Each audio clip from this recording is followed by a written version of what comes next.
চলো বন্ধুরা, চলে আসলাম আবার একটা নতুন ভিডিও নিয়ে। আজকের ভিডিওটা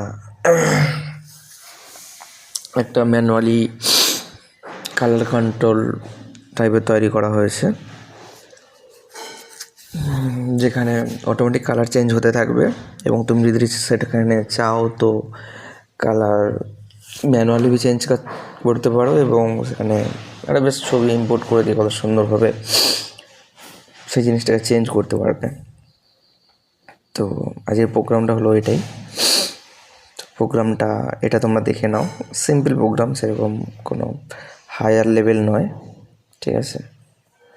তো কোডটা পুরোপুরি দেখে নাও। এখানে বানানো হয়েছে অনেক কিছুই,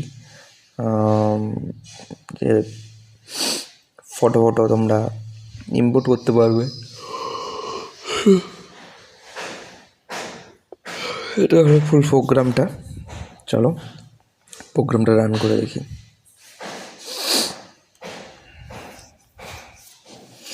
প্রোগ্রামটা রান করলাম,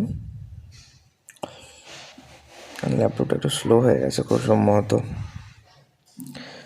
দেখতে হবে। যাই হোক, তো তোমরা এখানে দেখতে পাচ্ছ প্রোগ্রামটাতে অটোমেটিক কালার চেঞ্জ হচ্ছে এবং তার স্পিডটা দেওয়া আছে। স্পিডটা বাড়াতে কমাতে পারো, ঠিক আছে? এখান থেকে অটো সাইকেল করা আছে, অটো সাইকেলটা আমি যদি অফ করে দিই তাহলে একটাই কালার থাকবে, ঠিক আছে? এখান থেকে তুমি কালারও চুজ করতে পারো। ফর এক্সাম্পল আমি এটাকে চুজ করলাম, তাহলে আমার অটো সাইকেলটা বন্ধ হয়ে যাবে, এই কালারটা চলে আসবে, ঠিক আছে? তুমি অটো সাইকেলটা স্টার্ট করে দিলাম। এবার ধরো আমি এখানে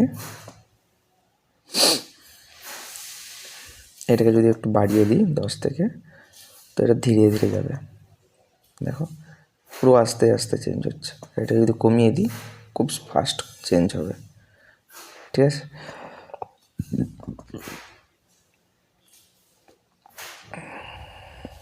ঠিক আছে, এবারে কি এখানে তুমি একটা কোনো ছবিও ইম্পোর্ট করতে পারবে।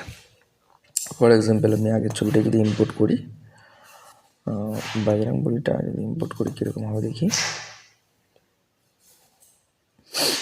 তো এখানে নো কালার ছবি দিতে হবে।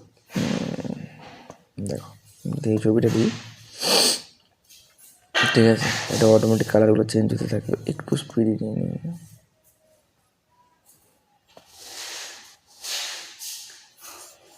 ঠিক আছে? কালারটা চেঞ্জ হচ্ছে, ঠিক আছে? তুমি চাইলে এখানে আউটপুটটাকে সেভও করতে পারবে, ঠিক আছে? আমি সেভ করছি না, ফালতু এগুলো লাভ নেই। তো আজকের প্রোগ্রাম ছিল এটাই। কীরকম হয়েছে তোমরা দেখে বলবে আমাকে, ঠিক আছে? চলো আজকের ভিডিও এখানেই, দেখা হবে নেক্সট ভিডিওতে। বাই।